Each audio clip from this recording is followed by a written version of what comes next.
told your friend you're not okay? And tell me what's wrong and why you never said you felt that way. And guess you're trying to stay strong and fake a smile until I look away. But I've known you too. 인공지능입니다. 뭐 여튼 인공지능이 근데 인공지능 알고리즘이라고 이렇게 되어 있지만 사실 여기서 저희가 인공지능 알고리즘까지 뭐 제 기준으로 얘기하면 제가 설명할 능력도 없고요, 사실은. 제가 이게 뭐 어디 뭐 인공지능 전문 박사과정 한 것도 아니고 또 여러분들이 그 시험에 인공지능 알고리즘을 할 만큼 그것도 아니고요. 여기 상당히 상위 수준의 그냥 컨셉만 하는 거예요. 그래서 인공지능이 뭐냐 라고 할 때 저는 개인적으로 저는 이렇게 생각해요. 인공지능이 뭔가요? 그리고 인공지능 도입했다 뭐 이런 거 저 분야에 제가 생각하는 기준에 인공지능을 도입하기 위해서는 뭐가 돼야 될까? 근데 과연 그게 될까? 챗봇에 NLP, 자연어 처리 넣었다. 뭐 어쨌든 제가 최근에 챗봇 업체들하고 만났는데 그 다음에 뭐 챗봇에 인공지능을 학습한다 뭐 이런 거 보면 도대체 뭘 어떻게 학습시키세요? 전부 근거 없어요. 근거 없고 나중에 보면은 그 안에다가 쉽게 가지고 트리에 대한 자료 구조를 놨어요. 키워드를 가지고 얘 따라가고 얘 따라가고 뭐 이런 식이야. 그러니까 엉뚱한 답이 나오고 두 단계 들어가면은 엉뚱한 답이 나오고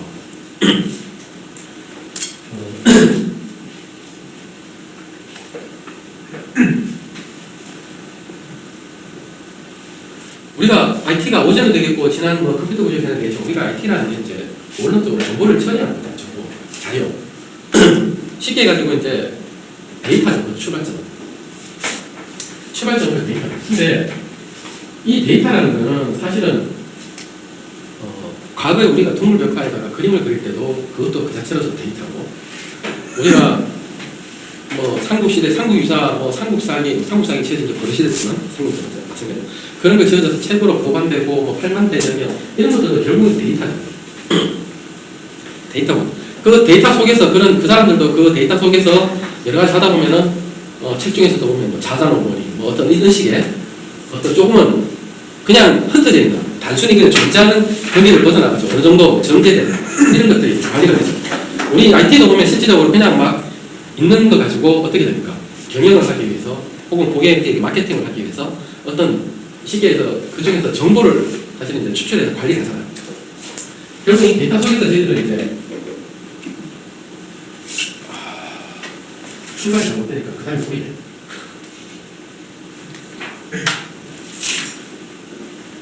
데이터를 관리하는데 우리가 이제 처음에 그 다음에 정보잖아요. 인포메이션. 데이터에서 정제돼서 관리하는 정보죠. 그리고 이제 저희들이 그런 정보들을 가지고 이제 사람이 통상 뭘 합니까? 생각을 하게 되고 그 생각하는 밑바탕 속에는 여러 가지 거기에 관련된 지식, 그다음에 관련돼 있지 않은 주변 정세에 대한 지식 이런 것들을 모아가지고 저희들이 소위 말하는 난리지가 생기는 거죠.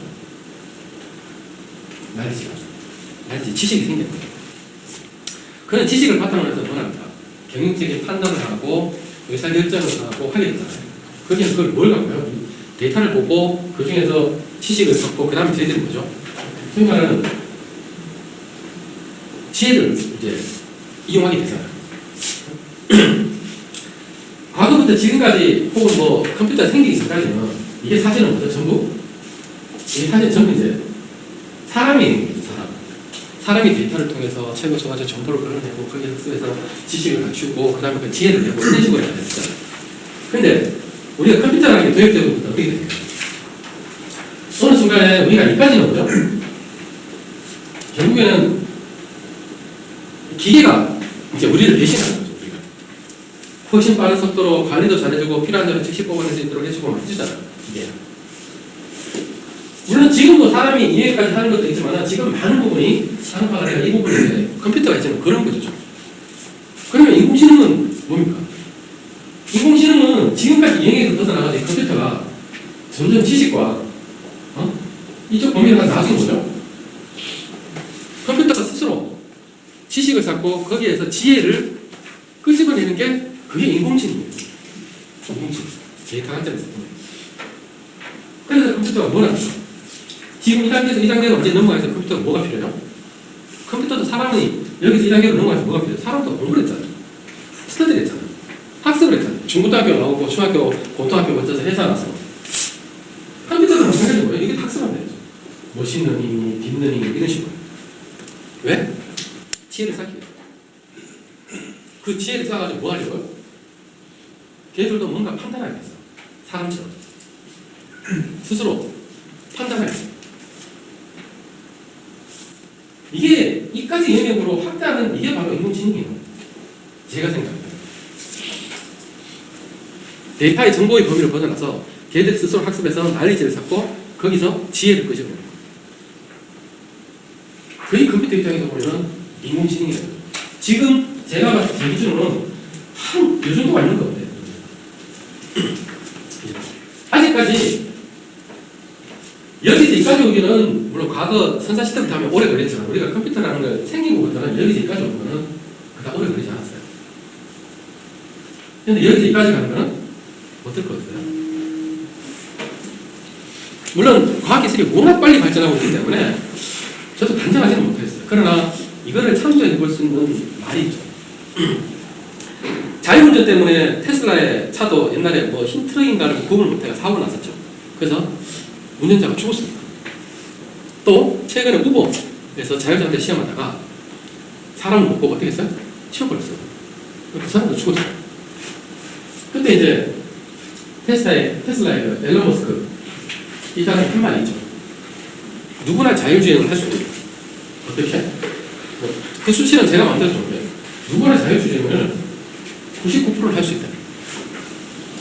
근데 자율주행은 누구나 할 수 있는 건 99%고 누구나 제대로 못하는 건 뭐라고요? 나머지 1%는 누구나 하지 못한, 쉽게 하지 못한다는 거예요. 왜? 99.9%의 안전성이라는 얘기를 하면은 0.1%는 쉽게 해가지고 1000명 중에 1명은 사고에서 죽을 수 있다는 얘기예요. 10,000명이면 10명이고요. 10만 명이면 100명이고 100만 명이면 1000명이고 1000만 명이면 10,000명이에요. 그러니까 우리나라 국민이 5천만 명이라고 하면 우리나라 국민 5만 명이 0.1% 항상에 죽어갈 수 있다는 얘기예요. 이게 인공지능이라는 게 아무리 과학이 쉽게 발달하고 하지만 이 테슬라의 말처럼 99%까지는 누구나 할 수 있죠. 이게 100%는 아예 꿈도 못 꾸고 그러면은 평상시에 사고 확률, 차 대수의 사고 확률처럼 99.999 어디까지 될지 모르겠는데 이거는 정말 아직까지는 요원한 일이에요. 그래서 인공지능이라는 말을 특히나 사람한테 적용하고 쓰는 거는 정말 신중하게 판단해야 되고 쉽지 않습니다.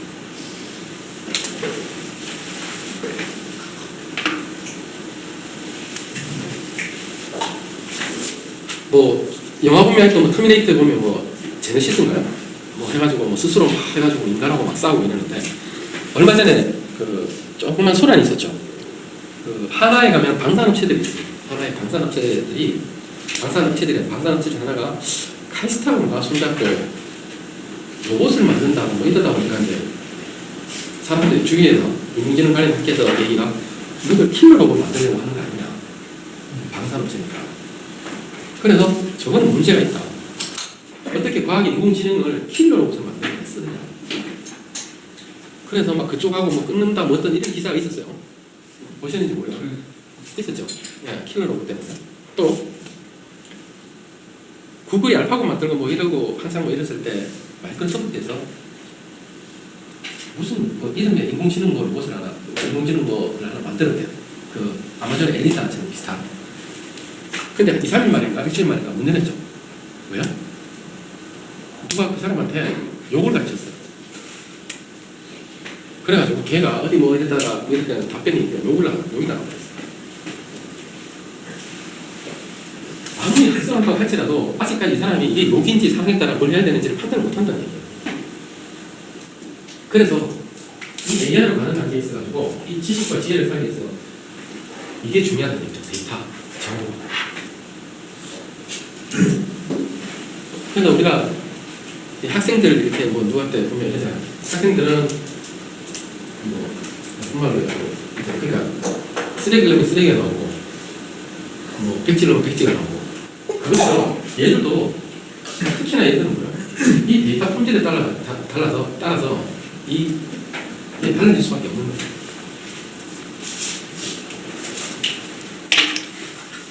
인공지능에 대해서 뭐 저기 어떤 그런 미 나오고 이런 것보다는 한번 요 관점에서 한번 생각해 보시라고 말씀을 드렸습니다. 그래서 저는 일단 그렇게 생각을 해요. 아, 인공지능 얘기 나오면은 적응하기 위해서는 어떤 정보 저기 속에서 어떤 난리지를 쌓아야 되지? 그럼 저기서 지혜를 뭐 어쨌든 무슨 지혜를 써야 되는데 과연 그 수준이 되나? 챗봇이 지금 하도 또 시장을 떠들거든요. 그래서 지금 시장에 챗봇을 구축하고 걷어내고 세 번째 구축하는 데도 있고요. 왜 가는지 모르겠어요. 좀 전문적으로 얘기하면 IT 거버넌스가 그 회사에 있는지를 모르겠어요. 적어야죠. 아직은 시기상조건을 하고 적든가 안 그러면 어떻게 해요? 기대치를 확 낮추던가. 근데 의외로 하려는 사업자들도 기대치가 높고 또 그 기대치에 부응하려고 이 판매하는 회사들도 좀 심하게 뻥을 치는 거예요. 그러고 나니까 구축하고 난 다음에 어떻게 돼요? 실망이 큰 거예요. 하여튼 그 측면에서 인공지능을 한번 생각해 보시기 바랍니다. 그러나 분명한 거는 컴퓨터 과학 기술이 무지하게 빨리 발전되고 있기 때문에 상당히 근접은 해 나가겠지만은 앨런 머스크 얘기처럼 이쪽으로 가면 갈수록 어떻게 돼요? 점점 더 어려워집니다. 훨씬 더 어려워질 거라는 얘기죠. 뭐 인공지능의 분야 뭐 따로 설명하지 않겠습니다. 중국어 이거 보면은 택도 없을 것 같아요. 영어 모르는 사람이 중국어 앉아가지고 뭐 영어만 아는 사람이 중국어 모르는 사람이 어떻게 질문에 답을 해요? 휴리스틱 탐색이라는 게 있습니다. 휴리스틱 탐색은 뭐냐면은 이런 거예요. 컴퓨터 안에 사람의 추측을 집어넣도록 하는 건데 우리가 어떤 값을 알고자 하는데 컴퓨터가 한계가 있고 모를 경우가 있어요. 그러나 이제 추정을 하는 거예요. 얘니까 이거를 컴퓨터에 가능한 이름으로 따지지 마시고 우리 학교 때 수학 배울 때 최대 최소 극대 구소를 하는 거죠. 그게 뭐냐면 이런 게 그래프가 있는데 여기에서 어떤 값이 하나가 극대값이 존재할 거야. 지금 이거 쉬운 문제가 하는데 우리가 그걸 어떻게 판단합니까? 이걸 구할 수는 없지만은 여기 극대값이 있는지를 판단하는 방법 중에 하나죠. 이전에 있는 모든 값을 조사를 못한다고 할 때는 이쪽에 있는 값들이 어느 범위에서 계속 증가를 해. 반대로 어느 시점에 우리가 여기 있는지 모르겠어 어느 이유에 값을 하니까 감소를 해. 그럼 뭐죠, 우리가? 저 중간에 어떤 값이 모르겠지만은 어쨌든 점점이 되는 극대값이 있다고 판단할 수 있는 거죠. 이게 휴리스틱이에요, 휴리스틱. 100% 그걸 가지고 검증을 못하지만은 그게 이것이 적어도 이렇게 되지 않을까라고 해서 판단을 합니다.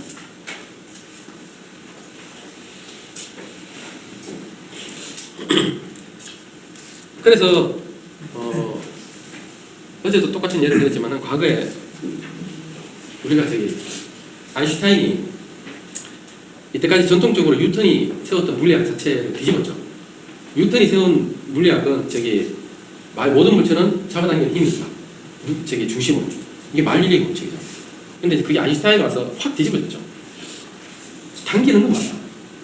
당기는 건 맞는데 단순히 힘에 당겨가지고 떨어지는 게 아니라 그 중력 때문에 당기는 중력이 그 중력 때문에 실제로 공간이 흰 거고 그 물건이 글로 떨어지는 공간이 그렇게 공간의 모양대로 따라서 가기 때문에 물건이 그렇게 떨어진다. 그 아인슈타인하고 뉴턴의 자유낙하 운동의 차이점입니다. 근데 그전까지는 공간이 휘었다는 생각을 못한 거예요. 근데 아인슈타인은 그게 공간이 휘기 때문에 공간이 그렇게 생겼기 때문에 물건이 그렇게 떨어졌어요. 여기서. 그러니까 우리는 눈에 보이지 않지만 여기 있는 공간이 휘어지는 거예요. 물건이 그쪽에. 그래서 그게 이제 어떻게 됩니까? 나중에 증명이 됐죠. 나중에 증명이 됐어요. 하와이에서 이렇게 개기이실 때 이제 별을 관찰한 거죠. 별빛을 관찰했는데 위치상으로 태양 뒤에 있는 별이에요. 그러니까 별빛이 보여야 돼요? 안 보여야 돼요? 안 보여야 되죠. 근데 안 보여야 되는데 개기이실 때 이 위치가 뒤에 있는 별빛이 보인 거예요. 왜? 우리가 곡면에서 운동은 이 평면에서 운동하고 좀 틀려요. 이 빛이 오다가 곡면을 타고 오기 때문에 휘어요 이렇게. 그래서 뒤에 있는 불빛이 태양의 중력 때문에 태양의 주위에 있는 공간이 휘었고 휘었기 때문에 곡면이 생긴 거예요. 그래서 그 빛이 오다가 곡면 타고 오면 이렇게 보는 거예요. 갑자기 물리학을 봤죠. 그런 얘기가 있습니다. 아인슈타인이. 오 마이 갓. 이거 너무 하나도 안 됐네. 참 아인슈타인 똑똑하죠. 그게 휴리스틱 탐색이에요. 그래서 요즘 해법이 유일하지 않고 체계를 보장합니다. 정말 이렇게 된지 안 된지 사실 모르는 거예요. 그래서 우리가 컴퓨터를 할 수 있는 많은 문제 중에서 여기처럼 문제가 너무 오래 걸리거나 뭐 공간이 부족하거나 이러기 때문에 그렇게 다 해볼 수는 없는 경우에 대충 이렇게 되지 않을까, 이렇게 될 것이다라고 추측하는 거예요. 휴리스틱. 그래서 우리 바둑도 보면은 알파고도 정책만 하고 가치만 얘기해요. 그래서 모든 수를 계산하는 게 아니라 얘가 어떤 그 정책을 세우고 그 정책 안에서 이 정도면은 되는 수야라고 해서 가치만 결정을 해서 이제 수를 준다고 하죠. 처음부터 끝까지 다 계산하지는 않습니다. 그러면서 얘는 어떻게 해요? 그동안 있던 기보들 이렇게 과거 것들을 막 학습하죠. 주면서 자기 수학하고 맞는지 안 그러고는 어떻게 해요?